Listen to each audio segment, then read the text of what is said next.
Hey everybody, we're back with another edition of Ask Ron. First up this week from Texas, we have Imelda.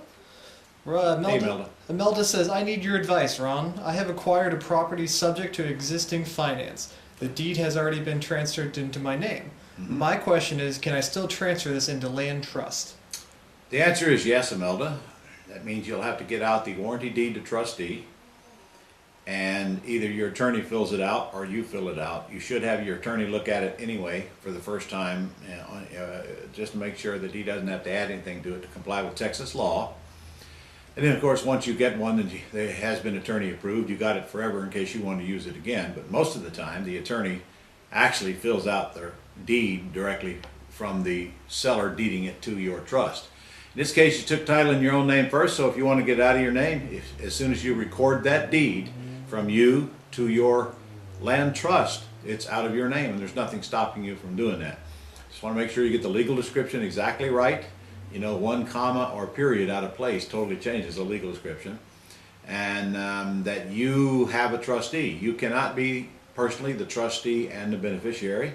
So if you have an LLC, the LLC can be the trustee and you can be the beneficiary of the land trust. Hope that answers the question. Next up is Tony from Indiana, and Tony has two questions. All right, Tony. Number one, on the AXE webinar, it was mentioned that some of the sellers that weren't interested in owner financing or lease options changed their mind and later become people to work with. How do you approach these follow-ups? That was sort of what was mentioned, Tony. That's not exactly what we said. What we said was, sellers are interested in terms in the beginning, which means a lease purchase or owner financing, or possibly even subject to. But the terms that we negotiate with the buyer may change the terms that we originally agreed with the seller. If the seller is not interested in any terms at all, there's nothing for you to do and there's no follow-up needed, because as far as I'm concerned, they're out of here. We're going to whack them. We're looking for the people who are interested in terms, because that's what AXE is all about. We have to get terms to be able to sign that contract and give them terms.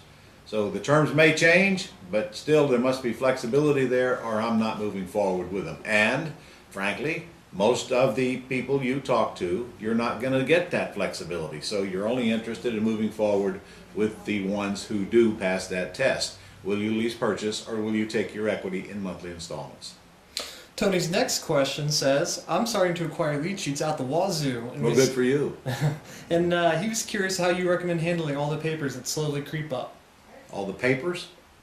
All the lead sheets. Oh, well, you call the yeses immediately, and then if you can find time after following up with all the yeses, start calling the nos, because about a third of those nos are probably going to be yeses. At least that's the way it works here with Scott. Now, of course, a majority of your yeses are going to be no as well. So the answer is, you get to the nos when you get a chance, you get to the yeses as fast as you can possibly go, because if they don't get called, then you're wasting all that energy getting leads to begin with. All right, last up is John Keene from North Carolina. John asks John. if it's possible to have an LLC, land trust, and benefactor controlled by one person. Well, it's not only possible, I would expect it all to be controlled by one person. That would be you. Be careful though, control and owning is two different things. The LLC is going to be owned by you. The land trust will be owned by you, but the land trust needs a different trustee than beneficiary. As far as your LLC goes, you can be the manager and still own the stock, or you can get somebody else to be the manager and you still own the stock. So I think that answers your question. I control all of my entities, well, most of my entities, but again, on a trust, you can't be the trustee and the beneficiary. Now, this is assuming that none of this has anything to do with your IRA, because when your IRA gets involved now, you cannot do business with your IRA. That means your IRA must own the entity and somebody else be the manager, not you. So if that didn't answer your question, hit me with another one, but I think I covered it. All right, Ron, that's all the questions we have this week. Okay.